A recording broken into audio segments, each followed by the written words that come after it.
Birches. Robert Frost. First published in 1916 in his collection, Mountain Interval. Birches, poem.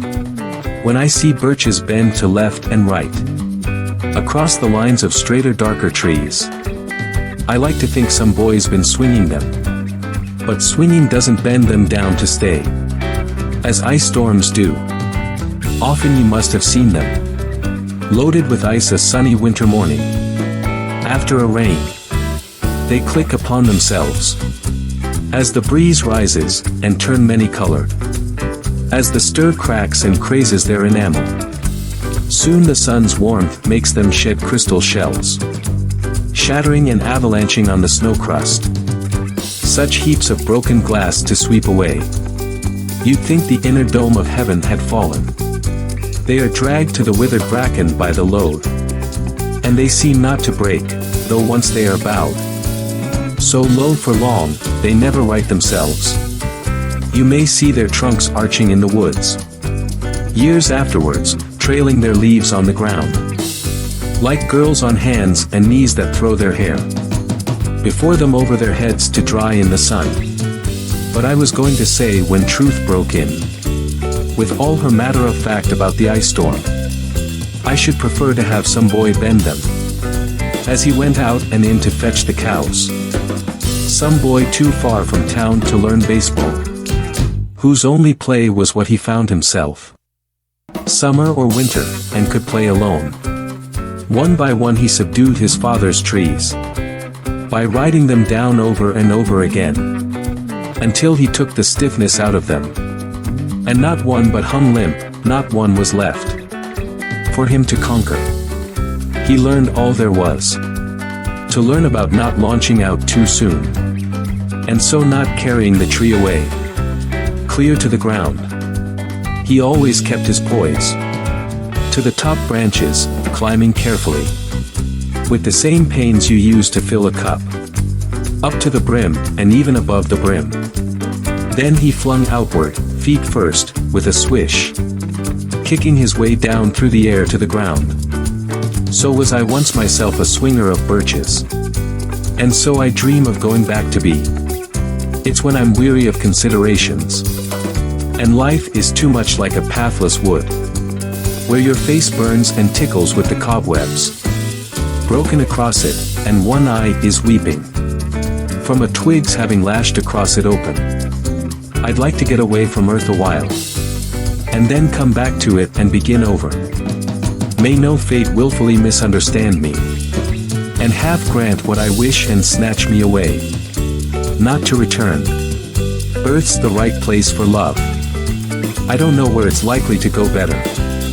I'd like to go by climbing a birch tree, and climb black branches up a snow-white trunk, toward heaven, till the tree could bear no more, but dipped its top and set me down again.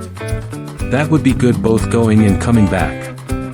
One could do worse than be a swinger of birches. Gist and interpretation.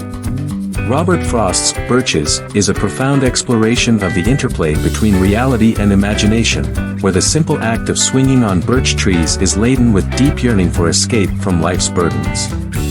The poem's beauty lies in its ability to weave together the tangible and the philosophical, inviting readers to ponder the balance between accepting life's trials and indulging in the freedom of imagination. Frost's contemplative tone and vivid imagery evoke a sense of wistful longing for the carefree days of youth, while simultaneously acknowledging the inevitable return to the ground, to reality. It's a reminder that life's cyclical nature is both a source of comfort and a canvas for our dreams, encouraging a harmonious dance between the two. Birches stands as a testament to Frost's mastery in capturing the essence of the human spirit's resilience and its perpetual quest for moments of unburdened joy. Analysis. Birches, by Robert Frost, is a profound exploration of the interplay between reality and imagination. The poem beautifully juxtaposes the harsh truths of nature with the tender memories of childhood. Frost uses the birch tree as a powerful symbol of resilience, flexibility, and the ability to withstand life's challenges. The act of swinging on birches serves as a metaphor for the human yearning to rise above the mundane and reach for the ethereal. The speaker's reflective tone invites readers to ponder their own experiences of seeking solace and joy amidst life's trials. Frost's vivid imagery and thoughtful narration evoke a sense of longing for the simplicity and unburdened spirit of youth. The poem ultimately leaves readers with a message of hope, suggesting that despite life's inevitable difficulties, there remains the possibility for rejuvenation and spiritual upliftment.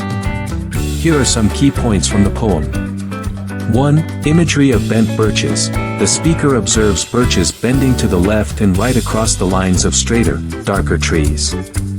He imagines that a young boy has been swinging on them, causing them to bend. 2. Ice storm imagery.